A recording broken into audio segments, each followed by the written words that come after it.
continue to not be first. Do we do enough? Well, I never shut up about it. It must have been about 16, 17. We nicked their guilt rings. Right, the bouncer's guilt ring. This is no good for me. That's the reality. If you want the honest truth, and I see it every day.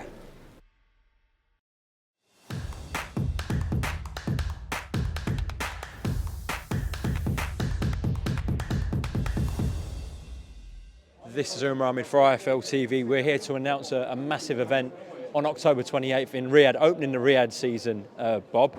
Your other co-promoter with Tyson, Frank Warren's been telling me this is the biggest event he's been involved with. What about from your perspective, Bob? Well, this is a historic event. I'm not going to say it's the biggest event I've been involved in, but it's a historic event. People will be talking about this fight and this event for decades to come. I mean, a lot of people, of course, aren't giving Francis Ngannou a chance because he's an MMA fighter. First time he's getting in a boxing ring against one of the best heavyweights ever. Give me your case. Why does Francis have a chance? Watch the tapes of his UFC fights of Ngannou. It's almost scary, the power that he punches with. Now, I'm not saying that he's going to hit Tyson with his best shot, because Tyson, as you say, is a great boxer and so forth. But if he does, Tyson could be in trouble. And that is, I think, Tyson's going to look to knock out Ngannou, but he's got to be extraordinarily careful because Ngannou is so powerful.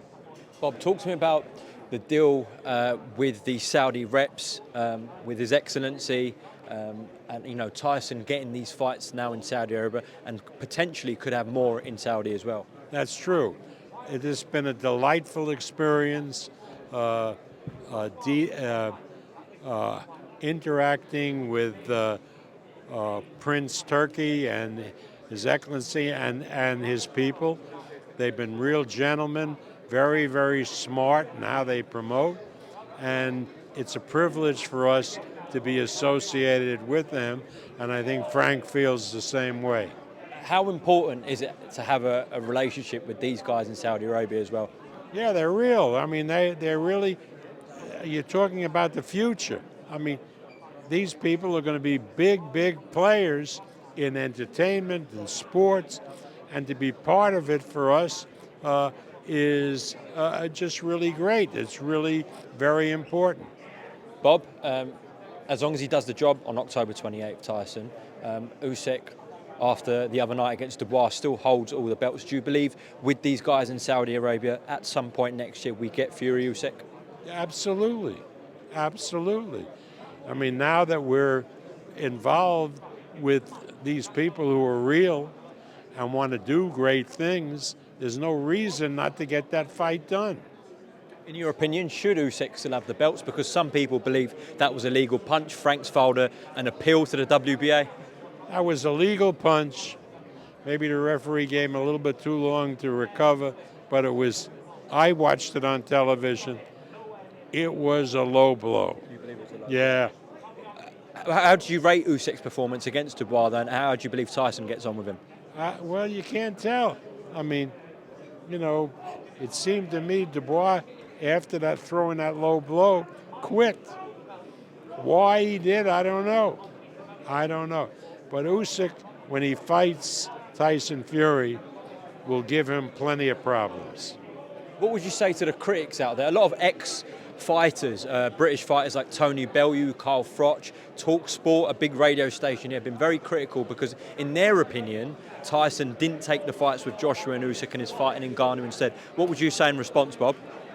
You know, sometimes the reason a fight isn't taken is more on the promoters than on the fighters. You know, it's not the easiest thing putting together a fight with an Eddie Hearn fighter. And I think that really prevented a Fury fight with Joshua from happening. So you don't believe it was Joshua not wanting the fight, you believe it was his promoter Eddie? I think it was the promoters. You know, I mean, I have no problem with Eddie Hearn. Frank and Eddie don't get along. So, you know, again, a lot of times when fights don't happen, it's not the fault of the fighters, it's the fault of the promoters. Talking about Eddie, just before we go, I want to ask you, he represents Jack Catterall. Obviously, you guys have Josh Taylor. Are there any talks ongoing about potentially seeing that rematch, Bob? No, but we would certainly entertain those kind of talks.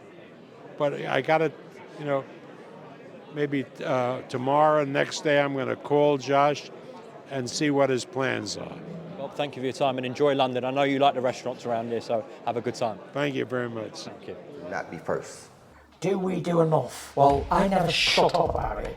It must have been about 16, 17. We nicked their guilt rings. Right, the bouncer's guilt ring. This is no good for me. That's the reality. If you want the honest truth, and I see it every day,